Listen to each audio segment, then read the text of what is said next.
এই মুহূর্তে সবচেয়ে বিরাট বড় খবর, দ্রুত আসন রফায় জোটের বৈঠকে লোকসভা নির্বাচনে কিভাবে জিতব সেটাই এখন আমাদের কাছে অগ্রাধিকার। সাংসদ সংখ্যা না থাকলে প্রধানমন্ত্রিত্ব নিয়ে আলোচনার অর্থ কী? আমাদের সবার আগে উচিত ঐক্যবদ্ধ হয়ে লড়াই করে সংখ্যাগরিষ্ঠতা অর্জন। মল্লিকার্জুন খার্গে, কংগ্রেসের সভাপতি, তার বক্তব্যে প্রতিটি রাজ্যের শরিকদের মধ্যে আসন রফা চূড়ান্ত করতে বলা হয়েছে 31 ডিসেম্বরের মধ্যে। তাৎপর্যপূর্ণভাবে এদিন প্রধানমন্ত্রীর মুখ হিসেবে খার্গের নাম প্রস্তাব করেন মমতা। অরবিন্দ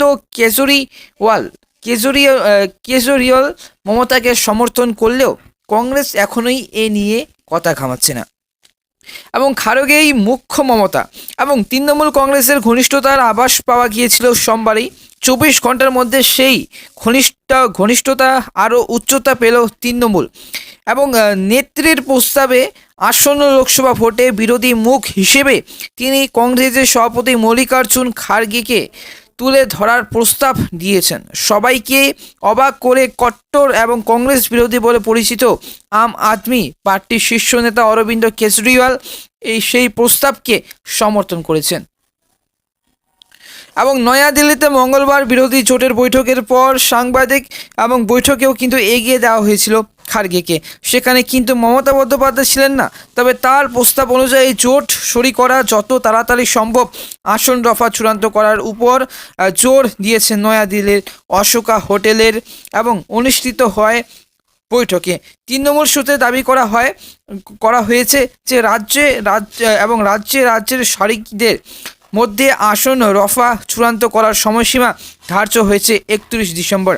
যদিও আসন বন্টন যে খুব সহজ হবে না তা স্পষ্ট করা হয়েছে যে মঙ্গলবারেই বৈঠক, বিশেষ করে পশ্চিমবঙ্গ, দিল্লি ও পঞ্জাবের মতো রাজ্যগুলি নিয়ে সমস্যার ইঙ্গিত পাওয়া গিয়েছে।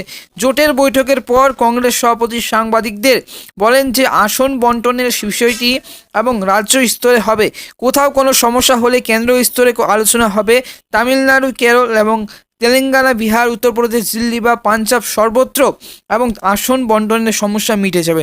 খার্গেকে প্রধানমন্ত্রীর পদ প্রার্থী হিসেবে এগিয়ে দেওয়া ছিল মঙ্গলবার। মমতা বন্দ্যোপাধ্যায় মাস্টার স্ট্রোক রাহুল গান্ধীর নামে ঐকমত হওয়ার সম্ভাবনা কম থাকায় তিনি দলিত নেতার নাম উচ্চারণ করলেন বলে মনে করা হচ্ছে। এতে সবচেয়ে সমস্যার কংগ্রেসেই ঘরোয়া এবং সমীকরণের কারণে সরাসরি প্রস্তাবটি কংগ্রেসের যে পক্ষে গ্রহণ করা কঠিন, আবার প্রত্যাখ্যানেও কিন্তু সমস্যা আছে। এ নিয়ে কিন্তু কংগ্রেসের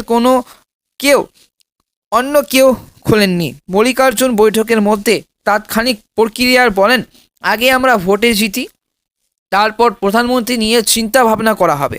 পরে সাংবাদিকদের কাছে তার বক্তব্য ছিল লোকসভা নির্বাচনে কিভাবে জিতবে এবং সেটাই কিন্তু এখন আমাদের কাছে অগ্রাধিকার। সাংসদ সংখ্যা না থাকলে প্রধানমন্ত্রিত্ব নিয়ে আলোচনার অর্থ কী? আমাদের সবার আগে উচিত ঐক্যবদ্ধ হয়ে লড়াই করে সংখ্যাগরিষ্ঠতা অর্জন করা। পাটনা, বেঙ্গালুরু, মুম্বাইয়ের নয়াদিল্লিতে ইন্ডিয়া জোটের মঙ্গলবারের চতুর্থ বৈঠকে 28টি বিরোধী দল উপস্থিত ছিল।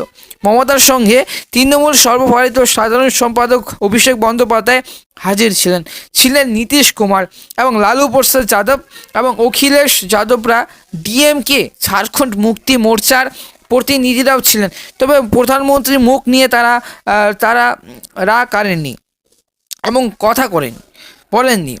পাটনায় মঙ্গলবারই কিন্তু নীতিশকে প্রধানমন্ত্রী করার দাবি জানিয়ে পোস্টার পড়ে।